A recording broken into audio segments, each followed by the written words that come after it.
Pemirsa, kita bertemu kembali di Indonesia Lawyers Club dalam episode menunggu vaksin COVID-19 antara harapan dan kecemasan. Sebelumnya, aplaus dulu untuk Wong Pitu yang mendendangkan lagu Madu dan Racun. Mudah-mudahan madu.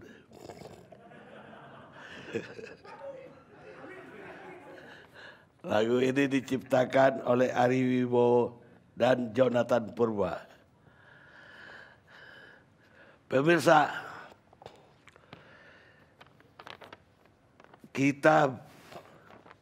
bukan kita saja, seluruh dunia sangat berharap dan menunggu akan datangnya vaksin dari COVID-19 ini. Karena korban sungguh luar biasa dari seluruh benua, mungkin 90% negara yang terkena pandemi COVID-19. Namun, di balik harapan tadi juga muncul ternyata kecemasan. Banyak yang mengatakan, wah saya nanti aja kalau divaksin, biar orang lain dulu. Ada juga yang memang mengatakan tidak akan pernah mau divaksin. Tapi banyak juga atau malah lebih banyak yang kepingin duluan divaksin. Di luar itu, rakyat memang butuh penjelasan vaksin yang kita pilih. Kenapa kita memilih vaksin Sinovac dan vaksin dua laboratorium Cina lainnya. Namun ketika vaksin itu katanya sudah kita beli, tiba-tiba Menteri BUMN dan Menteri Luar Negeri ke Inggris membeli lagi dari AstraZeneca, vaksin yang diproduksi oleh Oxford, Inggris. Lah di antara kedua ini rakyat juga ingin tahu mana yang lebih bagus dan apakah dari dua negara yang kita pilih itu sudah tepat. Karena di dunia sekarang ini yang sudah mencapai tahap ketiga uji klinis, kalau tidak salah sudah 9 jenis vaksin. Di luar dua negara tadi juga ada dari Amerika, bahkan Rusia. Apa alasan pemerintah memilih dari dua negara tadi? Kemudian beredar pula cerita bahwa ada relawan yang meninggal bahkan 54 katanya meninggal di Korea. Walaupun kemudian dibilang bahwa itu ternyata bukan vaksin COVID-19 yang disuntikan, tapi vaksin flu. Tapi ada satu orang katanya meninggal relawan di Brazil. Karena itu publik sebetulnya perlu keterangan yang jelas. Apa ada kemungkinan dampak atau efek negatif dari vaksin COVID-19 ini. Karena itu kita undang malam ini baik dari BUMN, dari tenaga ahli utama kantor staf presiden, dan juga staf ahli Menkominfo. Sayangnya Bio Farma dan Depkes saya juga kita undang sampai sore ini kemarin udah confirm dari Bio Farma, tapi malam ini membatalkan kedatangannya. Saya juga nggak tahu kenapa rakyat butuh penjelasan, tapi yang berwenang malah tidak bersedia memberi penjelasan. Mungkin saya akan mulai dulu dengan saudara Dhani Amrul Ikhdan.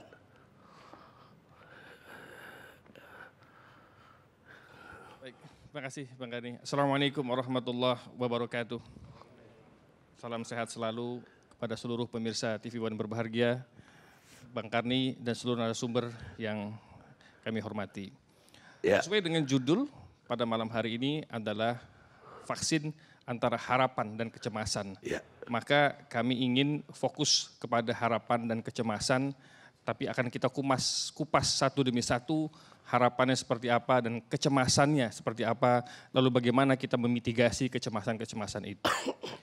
Yang pertama kita bicara persoalan harapan, sesuai dengan judul, jadi kita mesti harus fokus Bang Karni, fokus.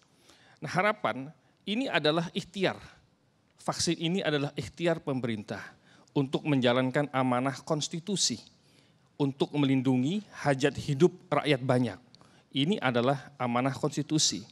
Dalam rangka melindungi hajat hidup rakyat banyak itu, maka pemerintah memberikan beberapa langkah-langkah taktis, inisiatif taktis untuk mendapatkan suplai vaksin dan juga melakukan perencanaan untuk membuat vaksin sendiri di atas kaki kita sendiri, karya anak-anak bangsa kita, melalui BUMN maupun melalui lembaga riset Eijkman.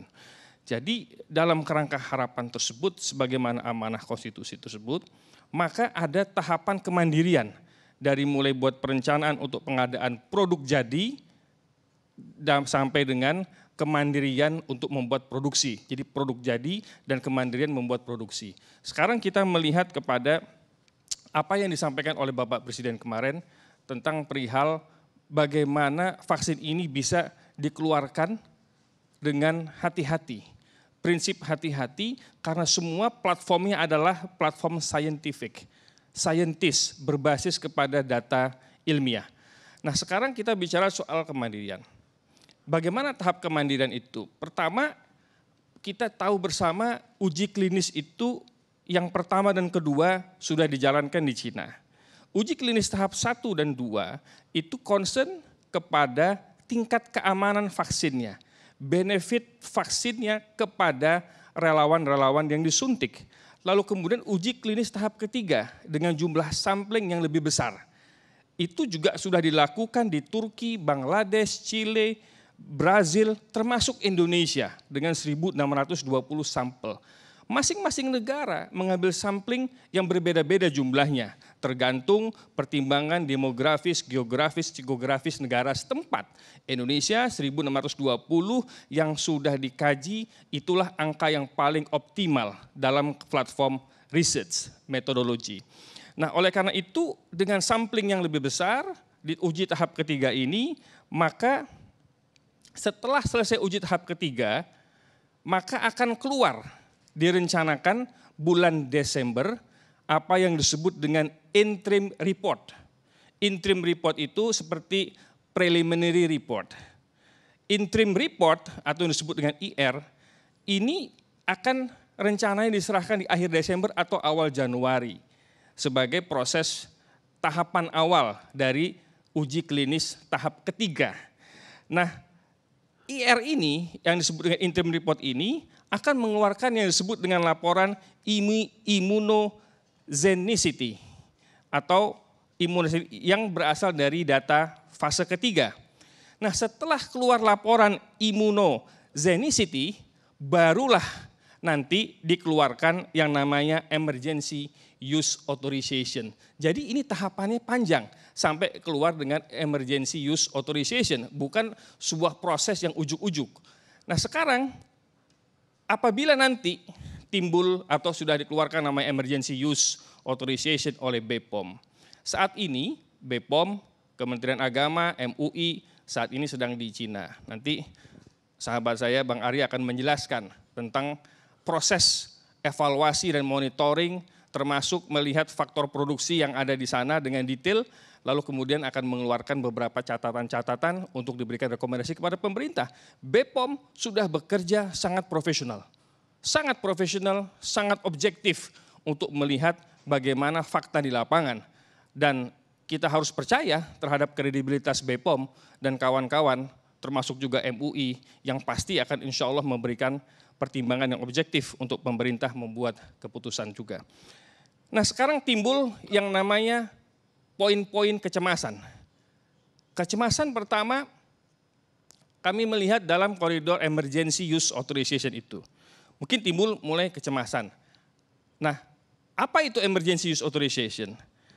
Ketika perencanaan pengadaan vaksin datang, seandainya term and condition applied.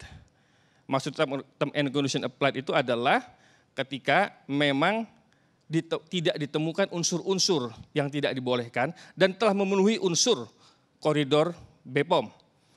Term and condition applied, lalu kemudian barang itu datang, maka ketika sampai itu akan dikeluarkan namanya lot release test. Jadi harus ada tes dulu Bang Kani, namanya lot release test terhadap vaksin yang masuk itu.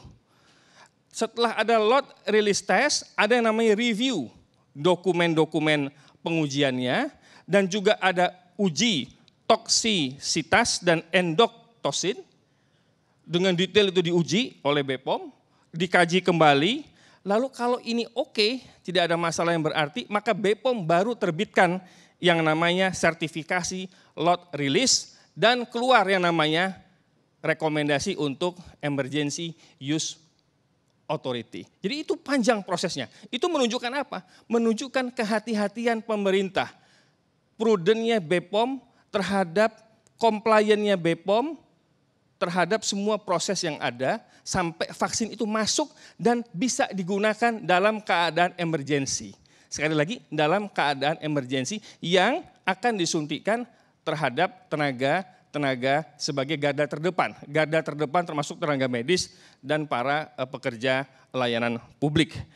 Nah, proses itu sampai keluar evaluation emergency use authorization itu memakan waktu, itu kurang lebih sekitar 20 hari. Ini menurut ITAGI. ITAGI ini adalah Komite Penasehat Ahli Imunisasi Nasional.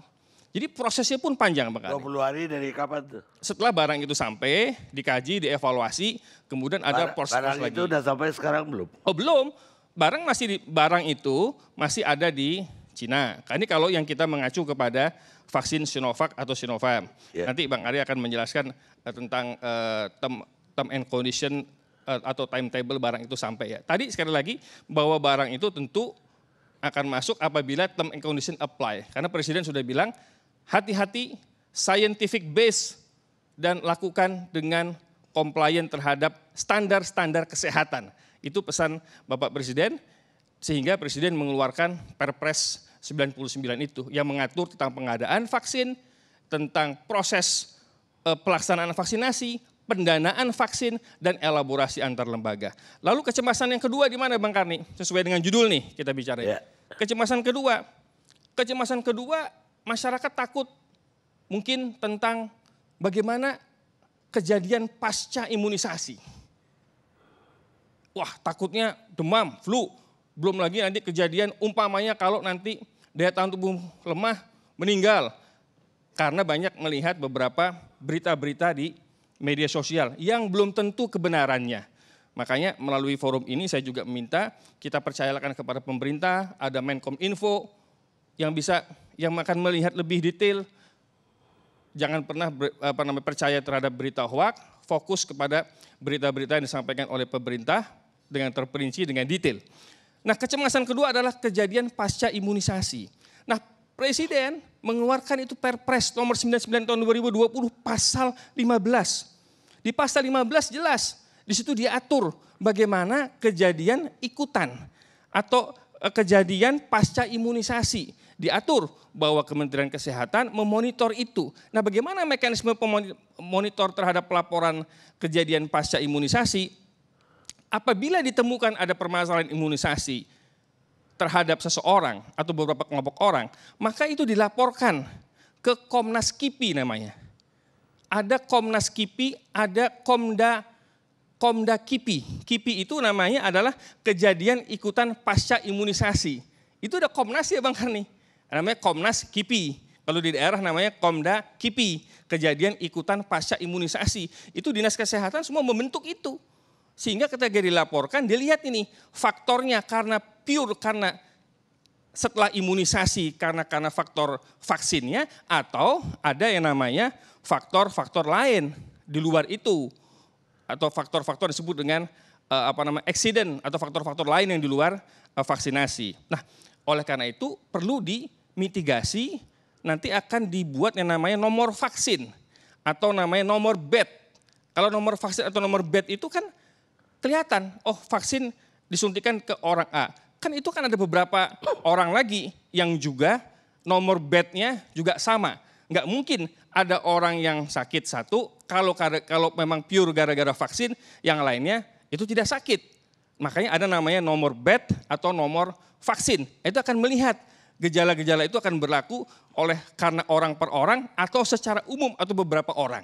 Nah ini menunjukkan detail dan prudennya pemerintah, Kementerian Kesehatan, BPOM untuk mengamankan atau melakukan mitigasi-mitigasi untuk tidak membuat masyarakat itu cemas. Nah kemudian kecemasan yang ketiga Bang Kani, kecemasan tentang usia. Timbul lagi berita, wah vaksin ini hanya untuk umur 18 sampai 59 tahun. Loh berarti bagaimana yang lansia atau penyakit komorbid? Apa tidak bisa dapat vaksin? Bukan tidak bisa dapat vaksin. Tapi yang kemarin dilakukan uji klinis yang ada di Bandung, itu diambil sampling yang 18 sampai 59 tahun. Nah tapi di negara lain, itu ada di Brazil, itu sudah ada kok, itu diambil yang lansia bro. Yang lansia diambil, yang komorbid juga sudah ada beberapa negara yang ngambil sampling itu. Anak-anak juga ada, berarti apa? Karena di Indonesia samplingnya kemarin di 18 sampai 59 tahun. Tapi yang lainnya, ya itu pemerintah akan menambah sampling lagi melalui uji klinis yang berikutnya atau mengambil benchmark dengan ada di negara. Kenapa nggak dari awal saja sudah dilibatkan di bawah 18 tahun dan di atas 59? Ya tentu nanti Bang Karni ya, ini ada dasarnya. Kenapa 18 sampai 59 tahun secara ilmu patologi atau ilmu epidemiologi semua ada dasarnya. Ada dasar untuk ditetapkan kenapa prioritas 18 sampai dengan 59 tahun. Nanti yang menjelaskan biar para ahli Bang Karni. Cuman yang perlu ditekankan di sini bahwa pemerintah tentu melihat itu. Bahwa sekarang 18 sampai 59 tahun ini prioritas pertama. Karena memang pengadaannya memang terbatas. Makanya kita negara-negara itu di dunia berlomba-lomba Bang Karni untuk mendapatkan vaksin itu. Makanya pemerintah bergerak cepat, ngambil inisiatif dulu. Menteri BUMN, Bu Menlu, Pak Menkes datang keluar untuk apa? Untuk ngambil inisiatif supaya cepat. Nanti kalau pemerintah nggak inisiatif nanti dibilang pemerintah lambat, no action. Nah, makanya kita ngambil inisiatif dulu. Nah setelah kita ngambil inisiatif, tentu kita gunakan asas kehati-hatian yang saya sampaikan tadi untuk menghindari permasalahan di kemudian hari. Nah, kenapa waktu itu November kok sekarang mundur pelaksanaannya? Nah, pemerintah itu buat rencana. Tapi dalam membuat perencanaan itu juga harus melihat berbagai aspek-aspek dengan detail di lapangan. Sehingga permasalahan vaksin ini kan dinamis. Tidak bisa keputusan yang minggu lalu, bulan lalu itu sama. Tentu dengan melihat permasalahan di lapangan, kita putuskan supaya ini lebih baik, maka ini dimundurkan untuk memenuhi azas kehati-hatian. Nah itu beberapa mitigasi terhadap kalau saya melihatnya nggak begitu. Ketika Presiden bilang supaya segera, langsung pemerintah di bawahnya menetapkan November. Tapi begitu Presiden bilang hati-hati, ya mundur lagi. Tidak, waktu itu begini Bang, kita harus melihat asbabun nuzul itu mesti clear, sebab-sebab itu mesti clear. Kenapa pada waktu itu diminta untuk cepat? Ya karena memang dunia juga bergerak begitu cepat. Angka eskalasi kita juga naik. Enggak, kenapa keluar ucapan bulan November udah divaksin ketika Presiden menyuruh segera. Begini Bang, menurut frameworknya ilmu klinis ini, uji klinis ini, bahwa ketika uji klinis sudah dilangsungkan, baik tahap pertama dan kedua, itu sebetulnya bisa digunakan emergency use sambil menunggu uji klinis tahap ketiga selesai. Ini secara teorinya begitu, Bang. Ya. Secara teorinya ini dibolehkan emergency use. Buktinya di Cina emergency use sudah dipakai, udah divaksin di Cina itu, artinya dibolehkan. Namun kita tidak memberlakukan itu. Kita tidak memberlakukan itu terlebih dahulu. Kita melihat dulu kejadian di lapangannya seperti apa, maka kita berangkatkan BPOM, MUI ke Cina untuk melihat faktor produksi, untuk melihat proses manufakturingnya. Jadi ke sana itu dalam istilah riset dikenal itu, Bang, namanya proses manufacturing observasi. Nah, itu yang dilakukan oleh BPOM dan MUI. Sehingga setelah keluar itu baru kemudian dipertimbangkan untuk melakukan emergency use itu. Nah, sebetulnya Bang Karni, ketika uji klinis ini, ketika bulan Desember tadi, ada nama interim report tadi, sebetulnya masih berlangsung terus sampai di bulan Juni dan Juli tahun depan. Apa? Ini uji klinisnya masih terus berlangsung. Tapi emergency use bisa digunakan ketika keluar yang namanya interim report. Sehingga sebagai dasar itu untuk keluar yang namanya emergency use. Jadi sampai dengan bulan Juni ataupun Juli itu masih menggunakan emergency use selagi belum ada izin edar. Dari POM. Dari BPOM. Tapi namanya tetap namanya emergency use. Nah, sekarang yang disuntikan pertama kali, garda terdepan. Apakah itu kelinci percobaan? Cemburu lagi nih, berita macam-macam begini. Loh, kenapa kita menyamakan itu sebagai kelinci percobaan? Kan relawannya sudah 1.620. Nah, sekarang ya penyuntikan vaksinnya pada saat kondisi emergency use tadi sebagai prioritas penerima vaksinasi. Jadi, itulah kecemasan-kecemasan di masyarakat yang harus kita jawab, Bang Karni. Emergency use itu bisa dilakukan tanpa izin BPOM. Oh, bukan. Emergency use authority itu yang mengeluarkan itu adalah BPOM. BPOM mengeluarkan emergency use itu. Tetapi emergency use itu bisa digunakan sebelum selesai nanti di bulan Juni. Itu bisa digunakan nih di bulan Desember ini ketika keluar yang namanya tadi yang disebut dengan IR tadi, interim report yang dikeluarkan oleh lembaga research, oleh Unpad, oleh Bio Farma mengeluarkan itu. Nah, kemudian bisa dikeluarkan namanya emergency use tadi oleh BPOM. Kapan agendanya itu? Skedulnya? Nah, kita hanya melihat kepada para researcher ya. Menurut apa yang disampaikan oleh Komite Penasehat Ahli Imunisasi Nasional yang disebut dengan ITAGI, memperkirakan, sekali lagi memperkirakan ya Bang, bahwa ini bisa pada saat akhir Desember menurut rekomendasi dari Komite Penasehat Ahli Imunisasi Nasional. Perkiraan, sekali lagi itu perkiraan jika term and condition apply. Maka kita tunggu hasil dari Cina, BPOM, MUI, bagaimana membuat rekomendasi yang strategis kepada pemerintah sehingga pemerintah bisa mengeluarkan kebijakan-kebijakan. Jadi Januari udah bisa divaksin lah ya, kira-kira kayak gitu. Ya tentu kita berharap secepatnya Bang. Secepatnya apabila term and condition tadi bisa berlaku. Baik, kita juga undang sebetulnya BPOM, tapi tidak satupun pejabat BPOM bersedia untuk hadir di sini. Kita rehat sebentar.